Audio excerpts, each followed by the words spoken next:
Olá, seja muito bem-vindo a mais uma edição do programa Cidades Entrevista, aqui pela nossa Rede Sul de televisão. Obrigado pelo carinho da tua audiência e a partir de agora já apresentamos o nosso convidado da edição de hoje, que é o ex-vereador, político experiente de Porto Alegre, pelo Partido dos Trabalhadores, o vereador, sempre vereador Adelicel. Seja bem-vindo ao nosso programa, Adeli. Eu que agradeço, Charles, é um prazer estar aqui, falar um pouquinho da gente, falar um pouquinho da cidade. O Adeli, muita gente, claro, te conhece, você é uma figura extremamente conhecida em Porto Alegre, na política principalmente, como no Rio Grande e no Brasil, pela tua trajetória, evidentemente. Mas muita gente te conhece e outros ainda não conhecem. Então, uma breve introspecção aí de quem é o Adelicel, a tua trajetória. Eu diria que eu sou um Porto Alegre da Gema por adoção, mas eu sou catarinense. Catarina. Eu nasci em São Bonifácio, quando ainda era município de Palhoça, em 1953. É um lugarejo que fica lá em cima dos morros, inclusive tem uma área ambiental. Aos 4 anos, a minha família, que eram pequenos agricultores, se mudaram para Cunhaporã, no extremo oeste de Santa Catarina, uma região colonial, perto de Chapecó, São Miguel do Oeste. E de 18 para 19 anos eu vim para Porto Alegre. Aqui eu trabalhei aqui num escritório de contabilidade, fiz o cursinho pré-vestibular, fiz letras na URGS, eu sou formado na área de português, literatura inglesa e americana, e aqui desenvolvi todo o meu trabalho, dei aula nessa área de... Chegou a exercer mesmo. Sim, foi muito importante ter feito curso de letras, porque como era no horário da manhã, era muito difícil você ter um emprego, tá? E eu comecei a dar aulas particulares, isso para mim foi extremamente importante. Depois, em 74, consegui entrar na casa de estudante, porque minha família não tinha condições, assim, de... Peguei uma monitoria na faculdade, ganhava um troco lá com os professores, isso me deu um cabedal na área de linguística, principalmente, e dei muita aula e comecei a dar aula em cursinho de inglês. Depois dei aula 9 anos na Faculdade de Letras em Osório, nessa área de literatura inglesa e americana. E claro, participei... Aqui, quando eu cheguei, não tinha uma noção muito da política, né? Mas assim, logo ali entrei em 73 na universidade, 74 começou o 477, a cassação de professores, de novo, já tinha havido uma na década de 60, e claro, com os grupos políticos em ação, eu fui me entrosando nessa questão da política, nunca tive filiação partidária. E participei de alguns movimentos sociais, assim que saí da faculdade de 76 para 77. Participei ativamente, ajudei uma greve da construção civil em 79, fui preso na época na Polícia Federal, fiquei 31 dias... Fiquei preso da ditadura, 79 fiquei 22 dias preso na Federal, fui em curso na Lei de Segurança Nacional. Depois 80 de novo, nova greve da construção civil, mais uma vez 9 dias de prisão. E, enfim, eu comecei a ter essa minha relação com a sociedade, com os movimentos sociais. Mas assim que surgiu o PT, eu acabei aderindo ao Partido dos Trabalhadores. Em 80, eu fiz parte da primeira executiva oficial estadual. Por 15 anos eu fui da executiva estadual do PT. Eu sou o PT raiz, né? PT da Gema. Ajudei a organizar o PT no interior, fazer filiações, conversando com o Olívio e outras pessoas. Sempre do partido. Meu primeiro partido, meu único partido, e aqui eu estou, aqui eu fico, porque eu tenho confiança, eu tenho uma visão de sociedade. Eu acho que o PT é um partido vocacionado para o poder, é um partido de massas, né? Com suas diferenças, idiosincrasias. Escrevi um livro chamado Memórias do PT Gaúcho, volume 1, falando das minhas andanças. Eu fui em praticamente todos os municípios do Rio Grande do Sul, ajudei a fundar os diretórios municipais, eu fui 2 vezes secretário de organização, fui secretário-geral. Em 94, eu estive na coordenação da campanha do Olívio, quando ele disputou com o Brito, tá? E eu era o sujeito que acompanhava o Olívio, a dona Judite, o vice era o Éden Pedroso. Então eu efetivamente percorri todo o estado do Rio Grande do Sul. Onde houve, até 95, 96, alguma reunião do PT em algum lugar, eu estive lá. Tá? Eu posso te falar de N municípios, e ali naquele livro eu trato, por exemplo, de algumas agendas que, se você falar hoje, inclusive para o PT ou para pessoas fora do PT, esse cara está mentindo. Não, eu posso provar por A mais B, o ônibus que eu peguei, as reuniões que fiz, os comícios que eu participei, etc e tal. Então, eu sou muito vinculado a essa questão político-partidária, o PT, depois eu fui 2 vezes do Diretório Nacional. Eu nunca tinha sido dirigente local, mas acabei em 2009, o PT numa crise, tinha passado esse rolo do mensalão, etc e tal, nós tinha perdido a eleição de 94, a de 98, assumi o PT numa crise violenta aqui no município, fui presidente do PT, e, claro, eu me elegi vereador em 96 para 97, e fiz 5 mandatos de vereador. Então, eu tenho 20 anos de Câmara Municipal de Porto Alegre, fui secretário municipal da Produção, Indústria e Comércio no governo do Verle, né, o falecido prefeito Verle, que substituiu o Tarso Genro, e depois eu tive uma experiência incrível no estado, que foi dirigir a Expo Inter em 2014. Isso eu jamais pude sonhar na minha vida, não, nem se tivesse tido um pesadelo, eu acho que tinha aparecido. No governo do Tarso. E o sujeito que estava lá tinha saído, tinha que preparar a Feira do Leite. Por sinal, está começando a semana dessa feira. Era uma Expo Leite, estava decadente, tinha cheio de problemas. Eu inventei de fazer uma Expo Leite colocando outras coisas, né? Primeiro, quando fui lá e vi aquele parque maravilhoso fechado no final de semana, vou abrir esse negócio. Ah, mas não tem gente. Bom, tudo bem, eu vou passar os fins de semana aqui, vou abrir esse negócio para a comunidade. Fizemos feira de artesanato, e aí eu juntei naquela feira, uma feira de artesanato. A primeira feira, eu acho que de cerveja artesanal que teve, foi eu que organizei lá, carros antigos, enfim, uma feira de antiguidades. Eu juntei tudo que podia juntar numa feira, e a Expo Leite começou um processo de revigoramento. A Expo Inter de 2013 tinha sido um problemão, que tinha dado uma chuvarada, alagado tudo, nós conseguimos resolver basicamente aquele problema de alagamento, e foi uma feira ultra vitoriosa, com uma venda assim astronômica, que para a época era um negócio inimaginável. Então eu tive essas experiências também no campo da administração pública. Né? Eu também já fui livreiro na minha vida, muitas experiências.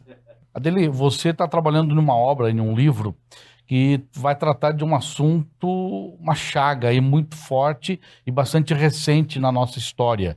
Eu gostaria que você falasse um pouco sobre isso. Bem, eu sempre tive uma preocupação com a história do Rio Grande do Sul e Porto Alegre.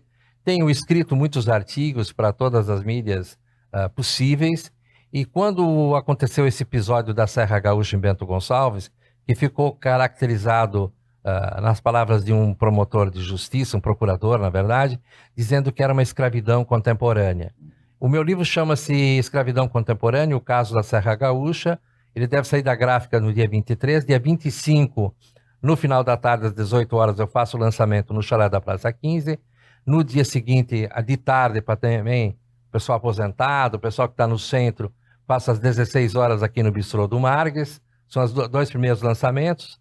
Já estou articulando um lançamento na Serra, em Caxias do Sul, ainda mais depois do episódio da não cassação do vereador, porque havia uma expectativa de que cassasse o vereador pelo pronunciamento racista que ele teve. Tá? Não foi cassado, mas provavelmente vai ter um processo, inclusive, contra ele. Então, a gente viu ali que tinha uma possibilidade, uma necessidade de escrever um livro sobre essa questão da escravidão contemporânea. Eu tenho um certo domínio sobre a questão da serra, da imigração, do vinho, sou um aficionado do vinho, do espumante, estudo, pesquiso, vou, viajo e gosto desse tema. E, claro, eu sou bacharel em Direito, então essa questão também da terceirização eu consegui explorar bem. E, inclusive, da história do vinho, porque as pessoas não conhecem a história da vitivinicultura no Rio Grande do Sul. Eu tenho um capítulo inteiro que eu faço uma brincadeira com o sotaque, né, que os imigrantes têm, que o gringo fala garrafão, né? É muito próprio dele. Muito próprio dele. Então, o vinho de garrafão, em contraposição à Embrapa Viníferas, que quem conseguiu colocar a serra no mapa do mundo foi o governo. Júlio de Castilhos, 1902, a Estrada de Ferro com Carlos Barbosa e o Getúlio Vargas, que começou com toda essa questão da pesquisa, desde a Fazenda Souza, lá em Caxias do Sul, chegando até a Embrapa. Adeli, peço licença, nós vamos a um rápido intervalo aqui no programa Cidades. Quando o assunto é bom, passa rápido, a gente nem vê o tempo passar. Rápido intervalo, então, e já voltamos com mais Cidades em Entrevista.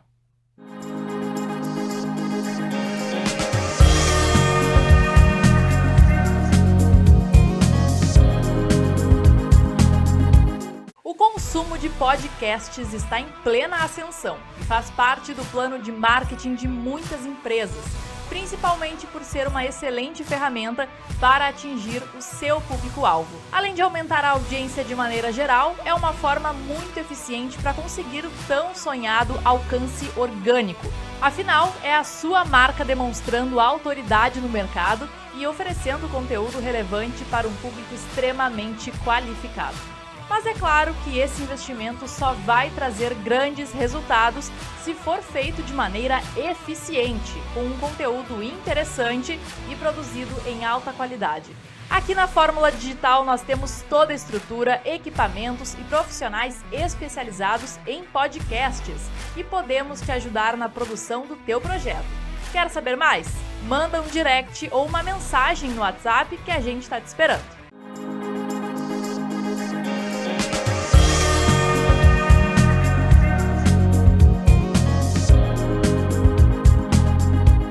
Olá, estamos de volta então com o programa Cidades em Entrevista, aqui pela Rede Sul de Televisão, que hoje recebe o sempre vereador de Porto Alegre pelo Partido dos Trabalhadores, o Adelicel. Nós extrapolamos aí o primeiro bloco, porque o assunto é bom, falar de literatura, falar de assuntos da nossa atualidade, de assuntos que precisam ser falados para que a gente não passe mais por esse tipo de constrangimento, de vergonha para os gaúchos, que é a questão lá da Serra, e o Adeli segue então falando desse assunto aí, o vereador. Bem, quando no dia 22 de fevereiro aconteceu aquele episódio, eu comecei a fazer uma reflexão e fiz um primeiro artigo, porque as pessoas diziam, não tem nada a ver com isso, e tal. Então eu mostrei que isso estava errado, e comecei a fazer pequenas... Todo dia eu fiz uma publicação na internet, tá? Começou a ter uma grande repercussão e eu me coloquei o objetivo de esgotar todos os temas atinentes à questão da Serra, da imigração, dos italianos sem terra que aqui chegaram, como os governos ajudaram esses italianos, quais eram suas posições, os políticos da Serra, o vinho, como é que o vinho... Porque hoje a gente fala, porque o Merlot do Rio Grande do Sul... Bom, mas até a década de 70 era vinho de garrafão, né? Ou seja, era vinho tinto, de mesa, ou vinho seco, vinho suave, era Bordeaux normalmente, que não é uma vinífera, é um vinho de mesa. E era isso. Era isso. Não, isso começou a Embrapa, foi fundamental nisso, então eu explico toda a história da Embrapa, que é lindíssima. Que fica ali em Bento, né? Fica em Bento. Eu fiz uma postagem, uma senhora muito idosa entrou em contato comigo, eu moro há mais de 60 anos aqui, me contou a história do marido, da Embrapa, e eu fui trabalhando essas questões. Então, o livro sai agora com lançamento dia 25 de maio, 18 horas no Chalé da Praça 15, dia 26 às 16 horas no Bistrô do Margues, aqui no Centro Histórico, e farei vários outros lançamentos no estado. Tu vai viajar com ele? Vou viajar com ele, vou fazer um debate, porque esse tema é um tema que é uma mácula na história do Rio Grande do Sul, aconteceu também em Minas Gerais, aconteceu em Uruguaiana, aconteceu com uma senhora em Garibaldi e outros casos pelo Brasil afora. Adeli, ainda dando continuidade aos teus projetos e na área literária, você nos trouxe este livro, Certas Ruas de Porto Alegre. O que você apresenta aqui para o nosso leitor? Que pesquisa é essa? É sobre as ruas? Nos conte um pouco. Exatamente. Primeiro eu quero prestar uma homenagem ao Sérgio da Costa Franco, falecido aos 94 anos de idade, no ano passado, em outubro, que escreveu o Guia Histórico de Porto Alegre, é o que tem de mais importante no estudo das antigas ruas de Porto Alegre. De lá para cá, Apenas o Eloy Terra, que tinha um programa de rádio, escreveu 2 volumes sobre algumas ruas, poucas, mas ele foi mais a fundo no estudo das ruas. Depois tem um livro de Russo que ninguém conhece o sujeito, ninguém sabe, eu estou indo atrás, e ele fez alguma pesquisa no arquivo Moisés Velhinho, e você praticamente não tem nada. E um livreto da Câmara, muito interessante, sobre as nominações femininas. E eu comecei a pesquisar e trabalhar isso e vi que era um filão para falar da história de Porto Alegre, para falar da história do Rio Grande do Sul, por que tem esse nome e não tem esse nome. Esse livro foi um livro, em certo sentido, ainda amador. Ele tem um certo corte de gênero, porque ele lista 49 nomes de ruas com dona, e só tem o pré-nome, Dona Maria, Dona Firmina, Dona Teodora, Dona Laura. Dona Laura a gente sabe quem foi, Mostardeiro. E, enfim, algumas não se sabe quem foi, porque não tem lei que a denomine.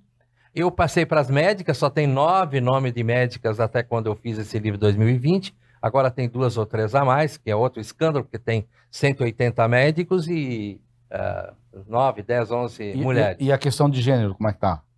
Aí eu explorei bem essa questão de gênero, coloquei mais um capítulo sobre as mulheres do povo, porque, por incrível que pareça, a maioria dos nomes de mulheres em Porto Alegre ou eram professoras, poetas ligadas à Academia Literária do Rio Grande do Sul, ou mulheres do povo mesmo. Tá? Então, as mulheres do povo eu explorei, que são líderes comunitárias, importantes, principalmente de 90 para cá, deram muitos nomes de rua. Personalidades lá da comunidade. Da comunidade. Depois eu falei um pouco de algumas personalidades e prometi fazer uma exploração depois sobre a questão dos negros, dos indígenas.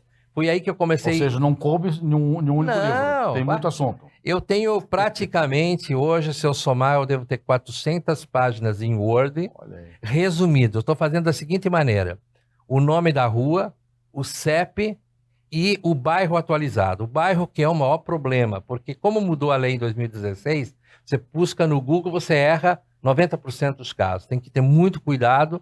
Eu fiz pesquisa exaustiva, peguei a lei, vi o traçado do mapa e estou fazendo isso minuciosamente. Todo dia eu pesquiso 1, 2, 3, tem dias que eu pesquiso 10 nomes de rua. Aí vai muito bem. Mas tem dias que eu fico em 2 ou 3 e olha lá porque tem muitas coisas. Vou dar um exemplo.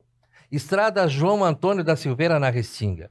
Há escritos dizendo que é uma homenagem ao general farrapo João Antônio de Silveira, que foi um dos 4 generais que cercou Porto Alegre. Mas não tem lógica, porque o general Canabarro é aqui no centro, o general Neto na floresta e o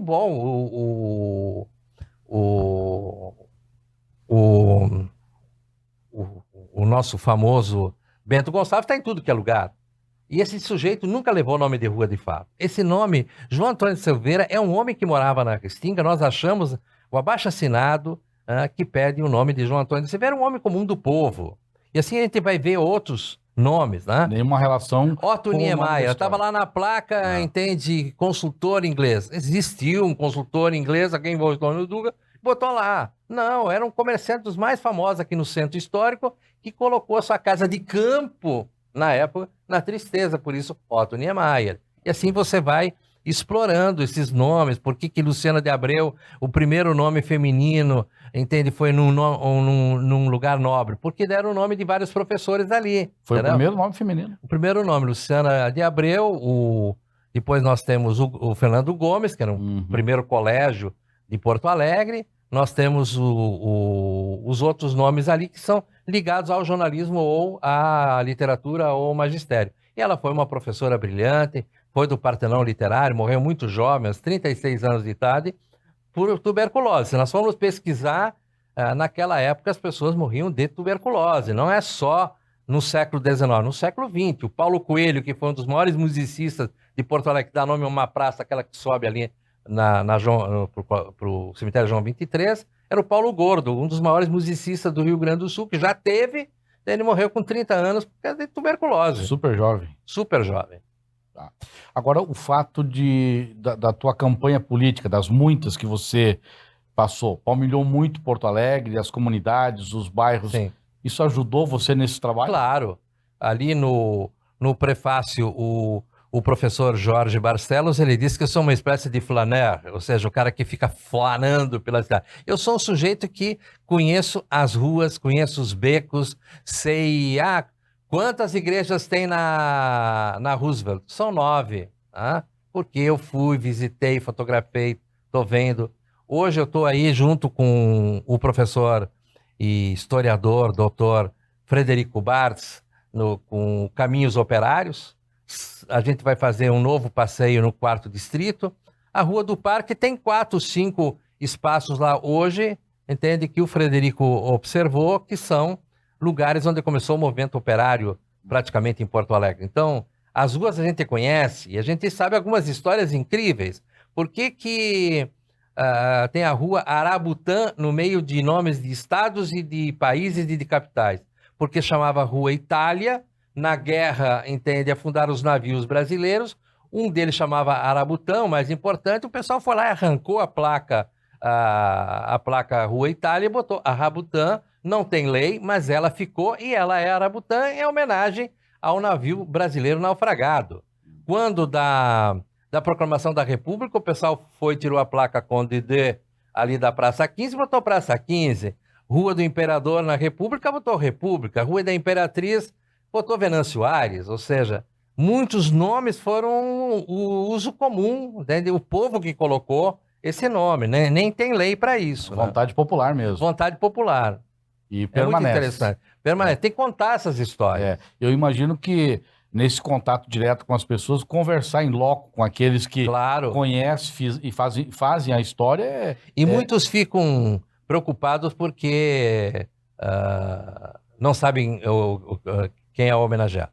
Que bom. Mais uma vez, então, vamos ao intervalo. Hoje o programa Cidades Entrevista, aqui pela Rede Sul de Televisão, recebe o sempre vereador por Porto Alegre, pelo Partido dos Trabalhadores, o Adelicel, que vem compartilhar aí as suas experiências e boas histórias com o nosso telespectador. Rápido intervalo.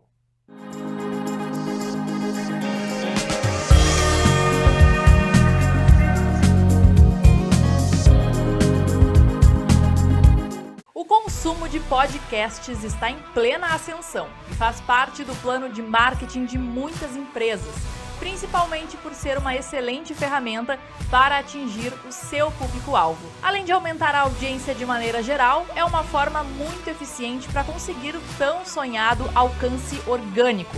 Afinal, é a sua marca demonstrando autoridade no mercado e oferecendo conteúdo relevante para um público extremamente qualificado. Mas é claro que esse investimento só vai trazer grandes resultados se for feito de maneira eficiente, com um conteúdo interessante e produzido em alta qualidade. Aqui na Fórmula Digital nós temos toda a estrutura, equipamentos e profissionais especializados em podcasts e podemos te ajudar na produção do teu projeto. Quer saber mais? Manda um direct ou uma mensagem no WhatsApp que a gente está te esperando.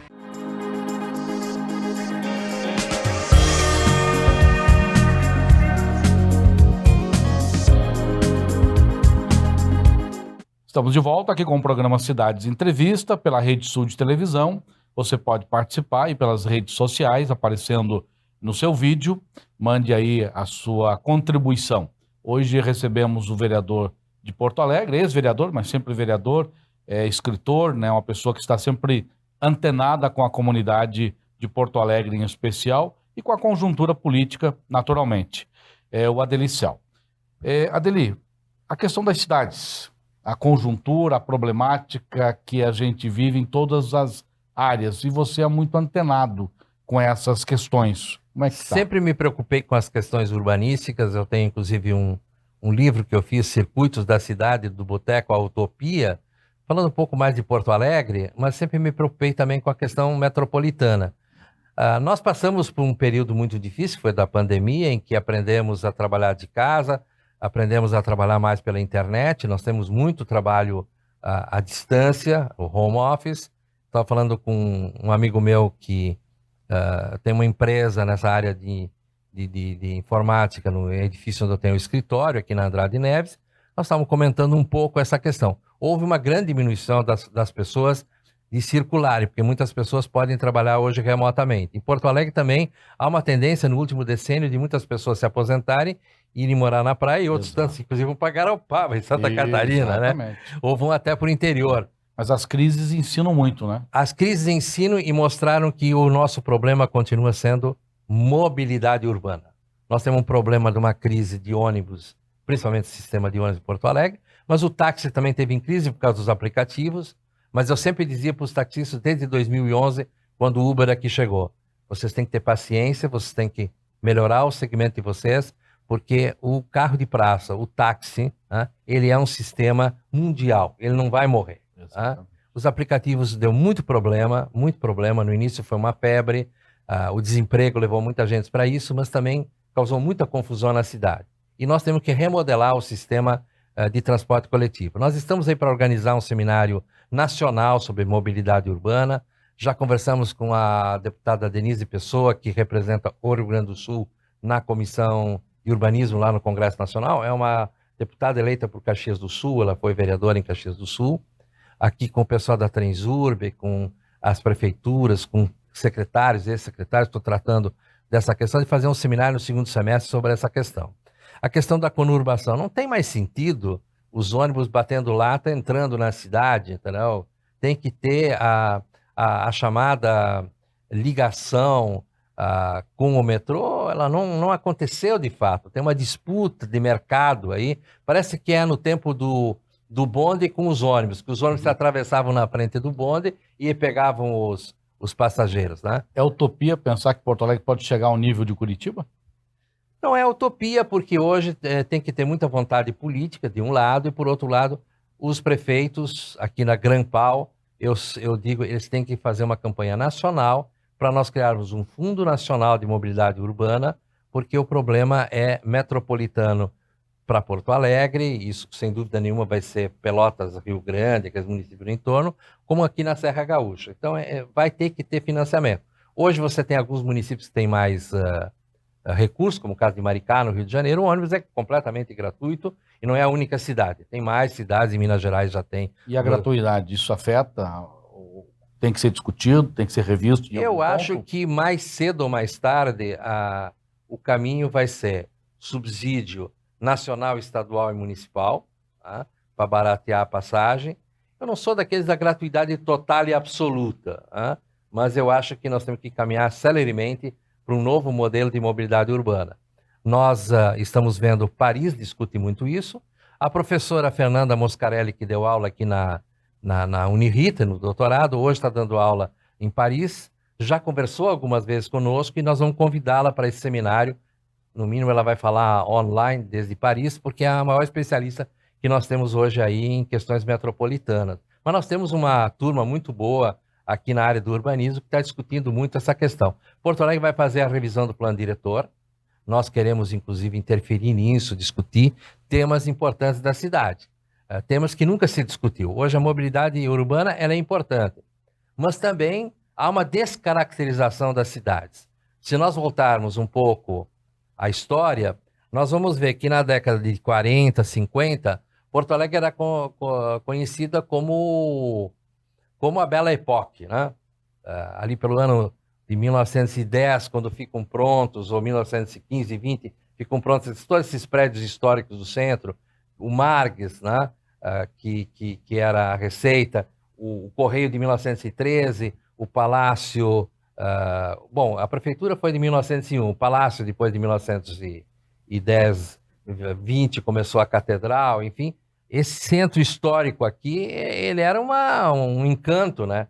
O Sérgio Jockman escreveu um artigo encantador, que ele escreve como uma conversa. Não, aqui é Paris, não, isso é Porto Alegre, olha aí a Rua da Praia, os cafés que tinha, Café Colombo, enfim. Porto Alegre foi uma cidade moderníssima, avançada, e eu tenho um divisor de águas que eu já estudei, eu tenho convicção que foi no dia 8 de março de 1970, quando o último bonde parou, ali na Praça 15, é que começa um processo de decadência. Acho que a modernidade foi suspensa naquele momento, escrevi um livreto sobre isso, e aí começa um processo de decadência, porque aí começa aquela mania de viadutos. Aí entra o Telmo Thomson Flores, engenheiro, que tinha essa mania, né, de grandeza. E ele bota abaixo metade do centro histórico e faz viaduto da Conceição, tem aquela curva ali, porque ele queria botar abaixo o edifício Eli, né, onde tem a Tomeleiro. Ele, ali na Santa Casa, ele botou abaixo a terceira PE, que era um prédio histórico lindíssimo, botou abaixo. Teria outra forma de fazer? Eu acho que teria. Hoje, os engenheiros de trânsito, os urbanistas teriam outras proposições. Né? Mas interferências mais... Não, ele fez também o viaduto Açorianos e o Princesa Leopoldina e começou o Birici. Né? Então ele foi, de fato, um engenheiro que mudou muito a cidade, mas também causou muitos males. Depois daí todo mundo se viu no direito de tirar as pedras portuguesas lindíssimas aqui na Rua da Praia e botar esse calçadão ridículo, porque hoje está todo ele quebrado. Né? Isso ainda foi no final do governo do Thompson. E então a gente questiona isso, mas teve outras visões. O Vilela, que também foi um prefeito indicado, ele fez os corredores de ônibus, que estão válidos até hoje. O Vilela fez o Marinha do Brasil, ele fez a Harmonia, fez o Mascarenhas de Moraes, né? Ou seja... Obras estruturantes. Por incrível que pareça, eram pessoas que eram da mesma facção, mas são a diferença do vinho, da água para o vinho, são completamente diferentes. Então, o Vilela, na minha opinião, mesmo sendo um prefeito indicado, foi um grande prefeito. Isso é inegável, ninguém pode negar isso. Ele tem essas marcas deixadas na cidade, né? Então, são coisas assim como o Loureiro da Silva, né? Para mim, os grandes prefeitos de Porto Alegre no passado foram Otávio Rocha, o mais ousado, o mais determinado. Ele morreu durante a gestão dele, começou em 24, morreu em 28. Assumiu o vice, que foi o Alberto Bins, que também foi um outro sujeito que continuou muito, era um homem muito rico, né? E o Loureiro da Silva, que talvez fosse o mais revolucionário, porque ele conseguiu fazer mais coisas e o Otávio Rocha não conseguiu fazer. Porque Porto Alegre também não tinha arborização, né? Começou com o Otávio Rocha. Inclusive, uma dica foi dada pelo Protásio Alves, né?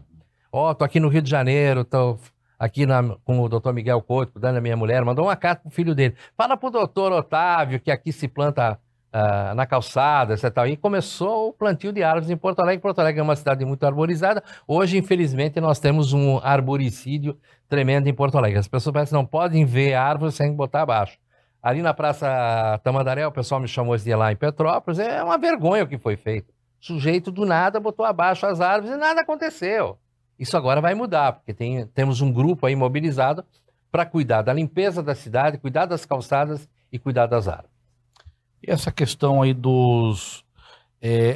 quando se fala em poder público, alguns conseguiram ousar construir bastante coisas aí, mas as amarras no poder público, isso dificulta bastante. Sim. 4 anos aí, muitas vezes o cidadão não consegue fazer muita coisa. Eu acho que a estrutura político-administrativa do Brasil, em termos de prefeitura, sem ter um órgão metropolitano, é muito complicado. Precisa ser reformado isso também. Sem dúvida. Bom, chegamos aí ao término do nosso terceiro bloco. Peço licença mais uma vez ao nosso convidado, o escritor e sempre vereador de Porto Alegre, Adelicel. Hoje é o nosso convidado. Vem compartilhar aí as suas experiências, projetos, ideias para Porto Alegre e contando um pouco da história, né? Muita história boa da nossa capital, como era antes e a evolução em algumas coisas para melhor, em outras precisa ainda ser repensada porque não são tão boas, né? Mas enfim, são ideias e pensamentos que a gente faz questão de trazer aqui dos nossos entrevistados. Vamos a um rápido intervalo e já voltamos.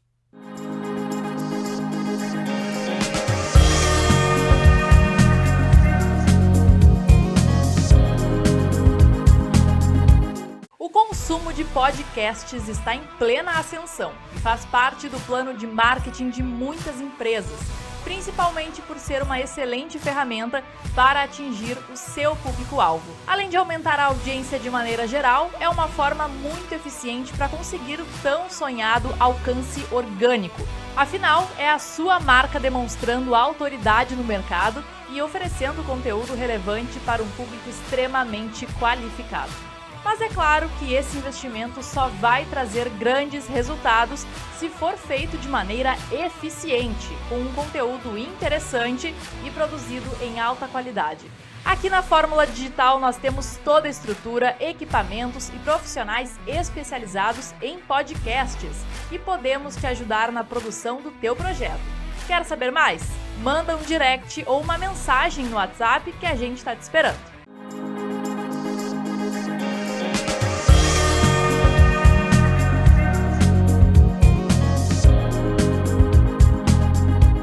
Olá, estamos de volta aqui com o programa Cidades em Entrevista na Rede Sul de Televisão. Hoje recebendo o sempre vereador de Porto Alegre pelo Partido dos Trabalhadores, o Adelicel, que vem trazer as suas ideias, seus projetos, compartilhar com o nosso telespectador. Nesse último bloco, Adeli, conjuntura mundial. Eu sei que tu é um homem sempre muito bem antenado e eu quero que participe com o nosso telespectador, compartilhe aqui as suas visões de mundo. Eu sou um cara que não me pauto pelo medo. Eu acho que eu sou um cara que tem ousadia e coragem de fazer muitas coisas, mas às vezes eu estou um pouco amedrontado com a conjuntura mundial. Veja que a gente viu a invasão do Capitólio, a gente viu o 8 de janeiro no Brasil, a gente está vendo a guerra na Síria, que está destruindo aquele país completamente. A gente viu na Turquia, entende, uma rebelião das mulheres incrível. A Turquia está passando por um processo eleitoral. Todo mundo pensava que o Erdogan, que é um sujeito direitista, de extrema-direita, ia perder. O sujeito que foi para o segundo turno e ele saiu em vantagem, por incrível que pareça. A gente achava que o Chile ia avançar. Parece que deu um recuo. Acho que a Constituinte chilena vai ser muito ruim, né? Agora o grande problema é a guerra da Ucrânia. Tá? Quem tem razão? Ninguém tem razão. As guerras não são boas para ninguém. Elas sempre trazem uma destruição. E o Brasil, através do presidente Lula, tem feito um papel aí de mediar a paz, né? O Lula e o Papa estão corretos. Se isso é uma boa aliança, então vamos apostar nessa aliança conosco, com o povo do mundo inteiro, pela paz. Mas eu acho que o Putin passou de todos os limites, entende? Quer criar uma pan-Rússia, me parece assim, uma expansão da Rússia. A Crimeia já foi anexada e ele faz de tudo para pelo menos pegar uma parte da Ucrânia. Isso é péssimo. Não há um certo medo da questão da OTAN também? Eu acho que a OTAN, ela também tem um aspecto belicista, tá? E alguns até puxam mais. Eu não pensava que a Inglaterra pudesse ir tão longe, mas está indo muito longe nessa questão bélica, já desde o primeiro-ministro passado e até agora o novo primeiro-ministro dessa maneira. Por incrível que pareça, o Macron é o Macron e o Olaf, né? Ou seja, a França e a Alemanha são os mais comedidos, me parece, nesse processo. Por incrível que pareça, apesar de botarem grana, armamento, etc e tal. Mas, ao mesmo tempo, você tem aí um mundo midiático, né? Você tem um mundo informacional. E aí vem a chamada inteligência artificial. E aí, uma guerra na comunicação. Uma guerra na comunicação. Aí vem o Elon Musk, que é um picareta, entendeu? Um homem dos mais ricos do mundo, entendeu? Vem propor, entendeu? Vamos parar de pesquisar isso por 6 meses. Ele continua fazendo pesquisa, porque ele não é confiável. Ele é o que a Hannah Arendt denomina banalidade do mal. Para ele é a banalidade do mal ambulante, assim como são tem um sujeito que escreveu um livro muito interessante, Os Engenheiros do Caos, que pega essas últimas eleições de 2018, principalmente, debulha isso, como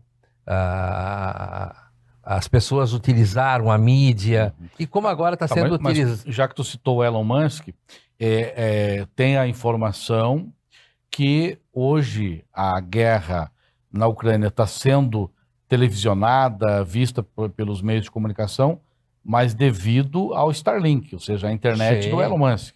Não tenha dúvida. Ele tem um poderio incrível. Ele soltou um foguete, o foguete explodiu e ele acho que foi tomar um espumante depois, entendeu?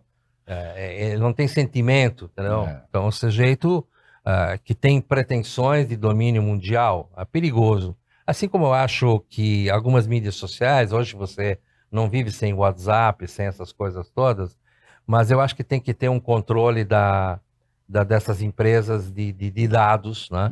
Não é de graça que a gente tem a Lei Geral de Proteção de Dados. Eu te dei um livrinho feito pela minha esposa, Rosângela Benete Almeida, sobre o mundo 4.0, que é exatamente o tratamento, exatamente essa questão. Esse é o mundo digital, tá? E nós estamos caminhando celeremente para um novo passo, talvez para o mundo 5.0. Tá? Ou seja, é um mundo da inteligência artificial. A inteligência artificial é importante? Sim, é importante. Agora é o seguinte, as pessoas têm que botar uma coisa na cabeça. Não tem nada que substitua o ser humano. Por isso que a nossa Constituição está correta, quando fala da dignidade da pessoa humana, assim, a pessoa não pode ser escravizada, a pessoa não pode ser humilhada, a pessoa não pode sofrer bullying, a pessoa tem que ser respeitada, e a inteligência artificial tem que ser regrada. Hoje, o chat GPT faz isso, ninguém substitui a cabeça humana. É insubstituível. Não existe Freud na inteligência artificial. Não existe Homero escrevendo a Ilíada. Não existe Érico Veríssimo. Ninguém vai criar uma na Terra. Não cria. Ou seja, pode ter coisas incríveis, ela junta todos os conhecimentos que a humanidade acumulou. É importante? Porque vai ter Homero, vai ter Érico Veríssimo, vai ter Freud, vai ter isso, vai ter aquilo, mas não tem como substituir a cabeça humana, o cérebro humano, não existe isso. Pode ter coisas que vão nos amedrontar, vão causar problemas graves para a humanidade, e por isso que tem que ser sob controle. Por isso que eu sempre defendo que o direito tem que ter a força e a determinação de não ser apenas uma folha de papel, mas ela tem a força da Constituição, a força do Tribunal Penal Internacional, a força dos direitos humanos em São José da Costa Rica, para nós aqui importantíssimo, como é o Congresso Nacional, como é a divisão dos poderes a partir de Montesquieu. Nós temos que ter um judiciário independente, não pode ter essa intromissão político-partidária, nós temos que ter um Congresso Nacional soberano, nós temos que ter as duas casas legislativas no Brasil pelo tipo que é. Pode até haver uma só, mas no Brasil a gente escolheu as duas casas, tem que trabalhar, temos que controlar os altos salários, temos que controlar a economia, não tem esse negócio de faz qualquer coisa, não existe isso. Vale tudo. Não vale tudo. Então o Banco Central é independente, tudo bem, mas o Roberto Campos Neto não pode fazer o que está fazendo. Quer dizer, a economia está buscando uma outra alternativa, ele faz uma coisa completamente diferente. A gente viu que, depende da gestão, você pode baixar o preço do gás de cozinha. Tá? A economia não pode substituir o ser humano e o interesse das pessoas na sobrevivência humana. Falou do gás de cozinha e agora, recentemente, nós vimos aí uma interferência positiva do governo federal exatamente naquilo que toca o cidadão no dia a dia, quando ele vai fazer o arroz, o feijão, utilizando o gás de cozinha, ou quando ele abastece seu carro para ir para o trabalho. Imagine essa pequena baixa que deu o gás de cozinha, é fundamental para a população, mas também o óleo diesel e a gasolina, porque o transporte de cargas no Brasil ainda é feito por caminhão, pelo rodoviarismo. E afeta a economia como todo. Eu fico impressionado que uma grande rede de televisão que criticava as altas dos combustíveis ontem, quando deu a notícia da diminuição, começou a questionar, botar especialista a falar qual era a influência que tem, não sei o que lá, depois um sujeito que nunca ouvi falar, entende, que é sobre a importação, que pode ter... Não tem desabastecimento nessa área, entende? O Brasil tem o pré-sal, o Brasil nada de braçada nessa questão, tanto que autossuficiente na produção, né? O que falta, claro, é o refino, mas... O refino, mas o Brasil pode avançar nisso. Claro. E tem mais, o Brasil tem a Petrobras, que é pública.